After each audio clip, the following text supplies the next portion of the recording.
તાજેતરમાં કઈ રાજ્ય સરકારે મહિલાઓની સુરક્ષા માટે સિંગાપેન નામના વિશેષ દળની રચના કરી છે? તો ઓપ્શન તમારી સામે આપેલા છે. તો હાલમાં જ આ જે સિંગાપેન વિશેષ દળની રચના છે તે તમિલનાડુ રાજ્ય સરકાર દ્વારા કરવામાં આવી છે. માટે ઓપ્શન નંબર એ છે તે તેનો જવાબ આવશે. તેના વિશે વાત કરીએ આપણે તો પહેલાં તો સિંગાપેન એટલે કે સિંગાપેનનો અર્થ થાય છે સિંહણ, અને આ જે સ્પેશિયલ ટાસ્ક ફોર્સ છે તેની રચના તમિલનાડુ રાજ્ય સરકારે હાલમાં જ મહિલાઓની સુરક્ષા માટે આની રચના છે તે કરવામાં આવી છે. અને સ્ક્રીન ઉપર જોઈ શકો છો આ છે તમિલનાડુના તાજેતરમાં બનેલા નવા મુખ્યમંત્રી છે વિજય થલાપતિ વિજય. અને આગળ વાત કરીએ આપણે તો તમિલનાડુના જે નવનિયુક્ત મુખ્યમંત્રી હતા જેને વિશે આપણે હમણાં જ જોઈ ચૂક્યા છે કે સી જોસેફ વિજય એટલે કે થલાપતિ વિજયે શપથ લીધા પછી તરત જ આ જે સ્પેશિયલ ટાસ્ક ફોર્સ છે એટલે કે સિંગાપેન સ્પેશિયલ ટાસ્ક ફોર્સની રચના છે તેના માટેના આદેશ પર હસ્તાક્ષર છે તે કર્યા હતા. અને આ જે સ્પેશિયલ ટાસ્ક ફોર્સ છે તેનું નેતૃત્વ પોલીસ મહાનિરીક્ષક એટલે કે આઈજીપી કક્ષાના અધિકારી છે તે કરશે, અને સીધા મુખ્યમંત્રીની હેઠળ છે ત્યાં કાર્ય છે તે કરવામાં આવશે. અને ત્યાર પછી વાત કરીએ તો તામિલમાં સિંગાપેનનો અર્થ સિંહણ થાય છે, જે મહિલા સશક્તિકરણ અને હિંમતનું પ્રતીક છે. હવે તમિલનાડુ રાજ્યના બીજા અગત્યના પોઈન્ટની વાત કરીએ તો 2025માં તમિલનાડુ છે તે સૌથી વધુ દરિયાઈ માછલી ઉત્પાદન કરનારું ભારતનું પ્રથમ રાજ્ય છે તે બન્યું છે. અને અગ્નિકુલ કોસ્મોસે ચેન્નઈમાં વિશ્વના પ્રથમ સંપૂર્ણ 3D પ્રિન્ટેડ બૂસ્ટર એન્જિન છે એગ્નાઇટ તેનું સફળતાપૂર્વક પરીક્ષણ કર્યું છે. 2024-25માં તમિલનાડુ છે તે ભારતના ટોચના કાપડ નિકાસકાર તરીકે ઉભરી આવ્યું છે. તમિલનાડુના વિદ્યાર્થીઓએ 22 કિલોમીટર સુધી મિની સેટેલાઇટ છે તે લોન્ચ કર્યું છે. અને તમિલનાડુએ નમક્કલ જિલ્લાના કોલી હિલ્સમાં અરિયુર સોલા જંગલમાં તેનો પ્રથમ ડાર્ક સ્કાય પાર્ક છે તે સ્થાપિત કર્યો છે. અને ચેન્નઈમાં વર્લ્ડ સી ફૂડ કોંગ્રેસ 2026 છે તે હાલમાં યોજાયા છે. અને તમિલનાડુમાં ખેડૂત ઉત્પાદક સંગઠનોની સમીક્ષા કરવા માટે એક ઉચ્ચ સ્તરીય સમિતિની રચના છે તે પણ હાલમાં તાજેતરમાં થઈ છે. હવે વાત કરીએ આપણે તમિલનાડુની તો ભારતના નકશામાં તમિલનાડુનું સ્થાન છે તમે જોઈ શકો છો દક્ષિણ ભારતમાં આવેલું રાજ્ય છે, જેના હાલના મુખ્યમંત્રી છે સી જોસેફ વિજય એટલે કે થલાપતિ વિજય, જે ટીવીકે પાર્ટીના છે. રાજ્યપાલ છે રાજેન્દ્ર આલેકર. રાજધાની તેની ચેન્નઈ છે. હવે તમિલનાડુ છે તે તેના ભવ્ય દ્રવિડિયન શૈલીના મંદિરો માટે વિશ્વભરમાં પ્રખ્યાત છે. અને તમિલ ભાષા છે તે ભારતની એવી પ્રથમ ભાષા છે જેને શાસ્ત્રીય ભાષાનો દરજ્જો છે તે પણ મળ્યો છે. તમિલનાડુની વાત કરીએ તો તમિલનાડુમાં ભારતમાં સૌથી વધુ રામસર સાઇટ. તો તમિલનાડુમાં કુલ કેટલી રામસર સાઇટ આવેલી છે? તો તમિલનાડુમાં કુલ 20 રામસર સાઇટ છે તે આવેલી છે, અને તે ભારત દેશમાં પ્રથમ ક્રમે છે. બીજા ક્રમે છે કોણ? તો કે ઉત્તર પ્રદેશ. અને આપણે જે ગુજરાત છે ગુજરાત હાલમાં અત્યારે 5 રામસર સાઇટ છે તે ધરાવે છે. અને વાત કરીએ યુનેસ્કો દ્વારા જાહેર કરાયેલા મુખ્ય સાઇટ્સમાં તો મહાબલીપુરમના સ્મારકો જે પલ્લવ વંશના સ્થાપત્યો છે. બીજું છે મહાન જીવન ચોલા મંદિરો જેમાં તાંજાવુરનું બૃહદેશ્વર મંદિર, ગંગાઈકોંડાનું ચોલાપુરમ અને એરાવતેશ્વરનું મંદિરનો સમાવેશ છે તે થાય છે. અને ત્રીજું છે નીલગિરી માઉન્ટેન રેલવે. તો આ 3 સ્મારકો છે યુનેસ્કો દ્વારા જાહેર કરાયેલા મુખ્ય સાઇટ્સ છે. અને નીલગિરી માઉન્ટેન રેલવે જેને ટોય ટ્રેન તરીકે પણ તે પ્રખ્યાત છે. હવે તમિલનાડુ છે તે દેશમાં કઈ કઈ બાબતોમાં પ્રથમ સ્થાને છે? તો એક તો રામસર સાઇટની સંખ્યામાં, ઇલેક્ટ્રોનિક્સ નિકાસમાં દેશમાં પ્રથમ છે. ઔદ્યોગિક ક્ષેત્રે રોકાણ માટે તમિલનાડુ રાજ્ય છે તે પસંદગીનું રાજ્ય છે. મંદિરોની સંખ્યામાં પણ તમિલનાડુ છે તે આગળ છે. પવન ઉર્જા ઉત્પાદનમાં આ તમામ બાબતોમાં દેશમાં પ્રથમ ક્રમાંકે તમિલનાડુ રાજ્ય છે. તાજેતરમાં કયા રાજ્યના રિભોઈ જિલ્લામાં એક એરી સિલ્ક પ્રોસેસિંગ યુનિટનું ઉદ્ઘાટન કરવામાં આવ્યું છે? એરી સિલ્ક એટલે કે રેશમ પ્રોસેસિંગ યુનિટનું ઉદ્ઘાટન. તો ઓપ્શન તમારી સામે આપેલા છે. તો હાલમાં જ આ જે સિલ્ક પ્રોસેસિંગ યુનિટનું ઉદ્ઘાટન છે તે મેઘાલય રાજ્યમાં કરવામાં આવ્યું છે. માટે ઓપ્શન નંબર સી છે તે આપણો જવાબ આવશે. તેના વિશે વાત કરીએ તો મેઘાલયના રિભોઈ જિલ્લામાં સાઈલુમ એરી સિલ્ક મેન્યુફેક્ચરિંગ યુનિટનું ઉદ્ઘાટન છે તે કરવામાં આવ્યું છે, જેને તમે સ્ક્રીન ઉપર જોઈ શકો છો. હવે આગળ વાત કરીએ તો આનું જે ઉદ્ઘાટન છે તે મેઘાલયના મુખ્યમંત્રી છે કોનરાડ કે સંગમા. તેઓના દ્વારા 11 મે 2026ના રોજ આજે પ્રથમ એરી સિલ્ક યાર્ન મેન્યુફેક્ચરિંગ યુનિટ છે તેનું સત્તાવાર રીતે ઉદ્ઘાટન કર્યું હતું. અને આ અહીં જે ઉત્પાદિત એરી સિલ્ક છે જેને રાયન્ડિયા અથવા તો અહિંસા સિલ્ક તરીકે પણ ઓળખવામાં આવે છે. હવે શા માટે અહિંસા સિલ્ક તરીકે ઓળખવામાં આવે છે? તો તેની ઉત્પાદન પ્રક્રિયા છે તે સંપૂર્ણપણે ક્રૂરતામુક્ત છે, કારણ કે કોઈ પણ રેશમના કીડા છે તે આ પ્રક્રિયામાં મારવામાં આવતા નથી. અને આ જે એરી સિલ્ક છે જેને વર્ષ 2025માં જીઆઈ ટેગ છે તે પણ મળ્યો હતો.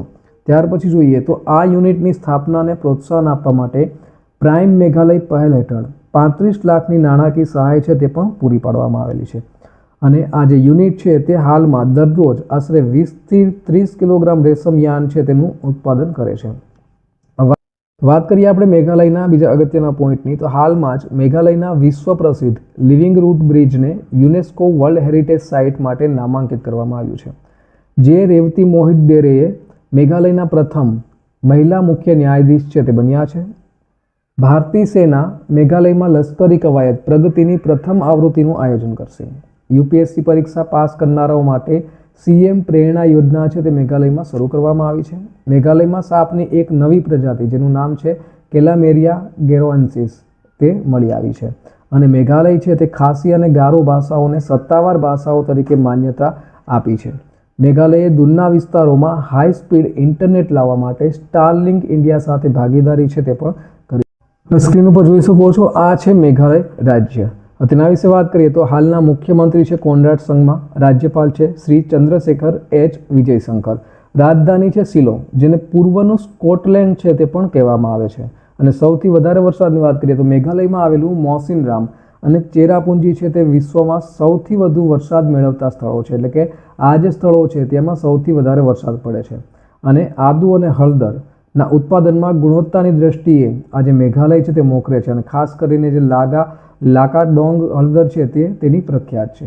મેઘાલય ભારતનું પ્રથમ એવું રાજ્ય છે જેને પોતાની રાજ્ય જળ નીતિ એટલે કે સ્ટેટ વોટર પોલિસી છે તે તાજેતરમાં પ્રકાશિત થયેલા અહેવાલ મુજબ ભારત છે તે 2025 સુધીમાં કેટલા ગીગાવોટ સૌર ઉર્જા સ્થાપિત કરી છે? તો ઓપ્શન તમારી સામે આપેલા છે. તો ભારતે કુલ 44 ગીગાવોટ જેટલી સૌર ઉર્જા છે તે સ્થાપિત કરી છે. માટે ઓપ્શન નંબર બી છે તે આપણો જવાબ આવશે.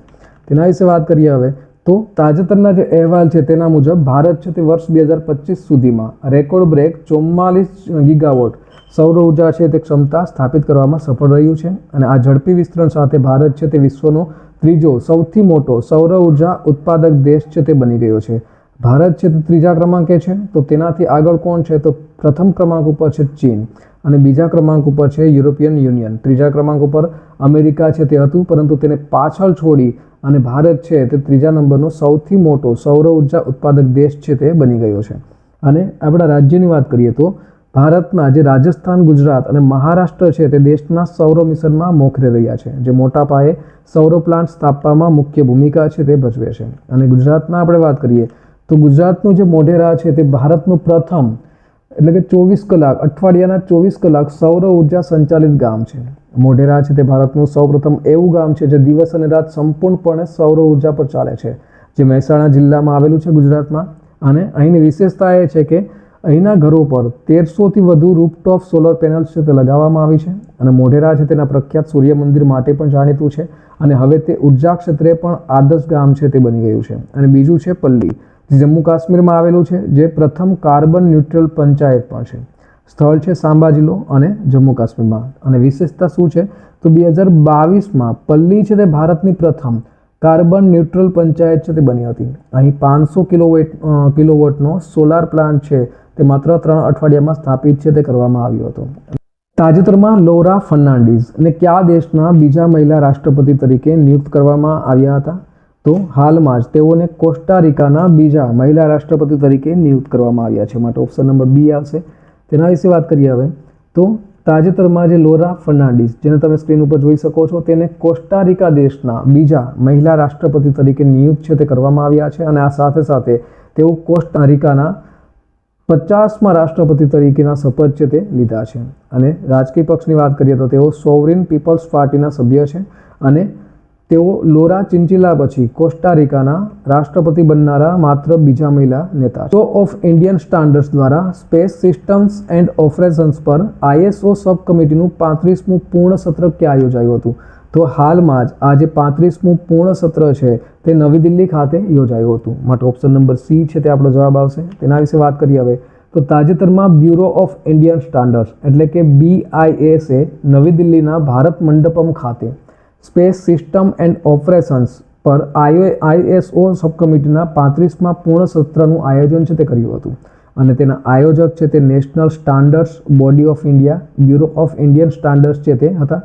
અને ભાગીદારીની વાત કરીએ તો આ કાર્યક્રમમાં 13 દેશોના 131 આંતરરાષ્ટ્રીય પ્રતિનિધિત્વોએ હાજરી આપી હતી, જેમાં ઇસરો, વૈશ્વિક અવકાશ એજન્સીઓ, ઉદ્યોગ અને શિક્ષણવિદોના નિષ્ણાતોનો સમાવેશ છે તેમાં થાય. તાજેતરમાં કયા રાજ્યએ 100 દિવસનો ડ્રગ મુક્ત અભિયાન છે તે શરૂ કર્યો છે? તો હાલમાં જ આ જે ડ્રગ મુક્ત અભિયાન છે તે જમ્મુ કાશ્મીર દ્વારા શરૂ કરવામાં આવ્યો છે, માટે ઓપ્શન નંબર એ આવશે. તેના વિશે વાત કરીએ હવે તો જમ્મુ અને કાશ્મીરના લેફ્ટનન્ટ ગવર્નર મનોજ સિન્હા દ્વારા ડ્રગ ફ્રી જમ્મુ કાશ્મીર ઝુંબેશ એટલે કે નશામુક્ત જમ્મુ અને કાશ્મીર અભિયાન છે તે શરૂ કરવામાં આવ્યા હતા. અને તેનો મુખ્ય ધ્યેય કયો હતો? તો તેનો મુખ્ય ધ્યેય હતો યુવા પેઢીના ડ્રગના વ્યસનથી મુક્ત કરવા, દાણચોરી, ડ્રગ નેટવર્ક અને સરહદ પાર ડ્રગ હેરફેરને દૂર કરવા માટેનો હતો. અને આ માટે કડક જે કાનૂની પગલાં છે તે પણ લેવામાં આવ્યા છે, જેમ કે ડ્રગ પેડલર્સ સામે કડક કાર્યવાહી, તેમની મિલકતો અને બેંક ખાતા જપ્ત કરવા, પાસપોર્ટ અને આધાર કાર્ડને રદ કરવા જેવા કઠિન નિર્ણયો છે તે પણ લેવામાં આવ્યા છે. અને સાથે સાથે શાળાઓ અને કોલેજોમાં જાગૃતિ કાર્યક્રમો, રમતગમત પ્રવૃત્તિઓ અને વિશાળ પદયાત્રાનું આયોજન કરી અને આ જે ઝુંબેશ છે તેમાં સમાજને સામેલ કરવામાં આવ્યો હતો. હવે જમ્મુ કાશ્મીરના બીજા અગત્યના પોઈન્ટની વાત કરીએ તો ભારતનું પ્રથમ આલ્કલાઇન બેટરી યુનિટ છે તે જમ્મુમાં લોન્ચ થયું હતું. એશિયાના સૌથી મોટા ટ્યુલિપ ગાર્ડનનું ઉદ્ઘાટન છે તે શ્રીનગરમાં થયું હતું. જમ્મુ અને કાશ્મીરે 67 વર્ષમાં પ્રથમ વખત રણજી ટ્રોફીનો ખિતાબ છે તે જીત્યો છે. ખેલો ઇન્ડિયા વિન્ટર ગેમ્સની 6ઠ્ઠી આવૃત્તિ છે તે ગુલમર્ગમાં યોજાય છે. સાર્થલ વિન્ટર ફેસ્ટિવલ છે તે જમ્મુ અને કાશ્મીરમાં યોજાય. તાજેતરમાં ભારતનું પ્રથમ કાર્બન શોષક શેવાળ વૃક્ષ કયા શહેરમાં લોન્ચ કરવામાં આવ્યું હતું? તો હાલમાં જ આજે ભારતનું પ્રથમ કાર્બન શોષક શેવાળ વૃક્ષ છે તે ભોપાલ ખાતે લોન્ચ કરવામાં આવ્યું હતું, માટે ઓપ્શન નંબર ડી આવશે. તેના વિશે હવે વાત કરીએ તો ભારતનું પ્રથમ કાર્બન શોષક શેવાળ વૃક્ષ જે મધ્યપ્રદેશ રાજ્યના ભોપાલ શહેરમાં લોન્ચ કરવામાં આવ્યું હતું. અને ભોપાલમાં પણ સ્વામી વિવેકાનંદ પાર્ક અશોકામાં કેબિનેટ મંત્રી વિશ્વાસ સારંગ દ્વારા આ જે ગાર્ડન છે ત્યાં તેનું ઉદ્ઘાટન છે તે કરવામાં આવ્યું હતું. અને આ જે આધુનિક બાયો રિએક્ટર સિસ્ટમનું નામ છે તેનું નામ છે મશરૂમ. આ પણ ખાસ અગત્યનું છે. અને તે મશરૂમ વર્લ્ડ ગ્રુપ દ્વારા 2 વર્ષના સંશોધન અને 50થી વધુ નિષ્ણાંતોની મદદથી તૈયાર કરવામાં આવ્યું છે. આપણે પહેલાં પણ મેં તમને કીધું કે બાયો રિએક્ટર જે આ સિસ્ટમ છે તેનું નામ શું છે? મશરૂમ છે. અને આની કાર્યક્ષમતા છે તે કઈ છે? તો કે આ જે છે તે કોઈ પરંપરાગત વૃક્ષ નથી, પરંતુ સૂક્ષ્મ શેવાળ આધારિત એક સ્માર્ટ વૃક્ષ છે. અને તેનું એકમ છે તે વાર્ષિક આશરે 1.5 ટન કાર્બન ડાયોક્સાઇડ શોષી શકે છે અને 1 ટન ઓક્સિજન છે તે મુક્ત કરી શકે છે. અને આ એકલ એકમ છે તે પર્યાવરણમાંથી કાર્બન શોષવાની ક્ષમતા 25 પરિપક્વ કુદરતી વૃક્ષો જેટલું ધરાવે. તાજેતરમાં ઇન્ટરનેશનલ બિગ કેટ એલાયન્સ એટલે કે IBCAમાં જોડાનારો 26મો સભ્ય દેશ કયો બન્યો છે? તો હાલમાં જ આ જે ઇન્ટરનેશનલ બિગ કેટ એલાયન્સ છે તેમાં સાઉદી અરેબિયા છે તે જોડાયો છે અને 26મો સભ્ય દેશ બન્યો છે. ભારતની આગેવાની હેઠળના ઇન્ટરનેશનલ બિગ કેટ એલાયન્સ એટલે કે IBCમાં જોડાનાર 26મો સભ્ય દેશ છે તે સાઉદી અરેબિયા બન્યો છે. અને સાઉદી અરેબિયાના જોડાણ પહેલાં આ એલાયન્સમાં કુલ 25 હસ્તાક્ષર કરતા દેશો અને 5 ઓબ્ઝર્વર એટલે કે નિરીક્ષક દેશો છે તે આમાં સામેલ હતા. અને પ્રથમ આંતરરાષ્ટ્રીય સમિટ છે તે ભારત 1 અને 2 જૂન 2026ના રોજ નવી દિલ્હી ખાતે પ્રથમ IBCA સમિટ 2026નું આયોજન છે તે કરવા જઈ રહ્યો છે. અને આ જોડાણની શરૂઆત છે તે ભારતના વડાપ્રધાન નરેન્દ્રભાઈ મોદી દ્વારા એપ્રિલ 2023માં પ્રોજેક્ટ ટાઈગરના 50 વર્ષ પૂર્ણ થવાના અવસરે કરવામાં આવી હતી. હવે સાઉદી અરેબિયાના બીજા પોઈન્ટની વાત કરીએ તો સાઉદી અરેબિયાએ 40 દેશોમાંથી મરઘા અને ઈંડાની આયાત પર પ્રતિબંધ મૂક્યો છે. સાઉદી અરેબિયાએ 50 વર્ષ જૂની કફલા સિસ્ટમ છે તે નાબૂદ કરી છે. સાઉદી અરેબિયામાં ફી4 જાગૃતિ કાર્યક્રમ સાથે તેલુગુ ભાષા દિવસ છે તે પણ ઉજવવામાં આવ્યો. તો ભારતે ઘરેણાના વેપારને વેગ આપવા માટે જેદાહમાં સજેક્સ 2025 શરૂ કર્યું છે. સાઉદી અરેબિયાએ નુસુક ઉમરા સેવા છે તે શરૂ કરી. તાજેતરમાં ભારતનો પ્રથમ લો એમિશન ઝોન એટલે કે LEZ કયા શહેરમાં સ્થાપિત થશે? તો હાલમાં જ આ જે LEZ એટલે કે લો એમિશન ઝોન છે તે પુણે ખાતે સ્થાપિત કરવામાં આવશે, માટે ઓપ્શન નંબર એ આવશે. તેના વિશે વાત કરીએ તો ભારતનો જે પ્રથમ લો એમિશન ઝોન છે તે મહારાષ્ટ્ર રાજ્યના પુણે શહેરમાં સ્થાપિત છે તે કરવામાં આવશે. અને આ જે પ્રોજેક્ટ છે તે પુણે મ્યુનિસિપલ કોર્પોરેશન દ્વારા ITDP ઇન્ડિયાના સહયોગથી અને મહારાષ્ટ્ર ઇલેક્ટ્રિક વ્હીકલ પોલિસી 2021 અંતર્ગત વિકસાવવામાં આવી રહ્યો છે. અને આમાં જે પ્રતિબંધિત વાહનો છે તે પ્રથમ તબક્કામાં ભારત સ્ટેજ 3 અને તેનાથી જૂના વાહનો એટલે કે વર્ષ 2011 પહેલાં નોંધાયેલા વાહનોના પ્રવેશ પર કડક નિયંત્રણો છે તે લાદવામાં આવશે. અને મોનિટરિંગ સિસ્ટમની વાત કરીએ તો આ ઝોનમાં વાહનોના નિયમન માટે ઓટોમેટિક નંબર પ્લેટ રેકનિંગ સંઘ છે એટલે કે NANPR કેમેરા ટેકનોલોજી છે તેનો ઉપયોગ કરવામાં આવશે.